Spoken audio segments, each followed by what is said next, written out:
इन्डियाले 77 Republic day celebration गरेको थियो 26 जनवरीमा। सेलिब्रेसनमा बाइक डेयर डेभिल स्टन्टले सबैको अटेन्सन ग्र्याब गरेको छ।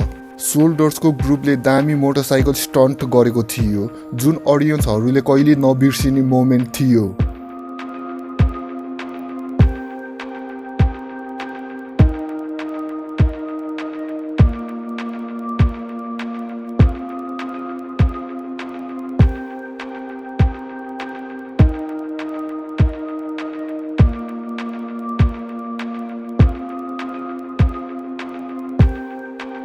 Helikopter, helikopter,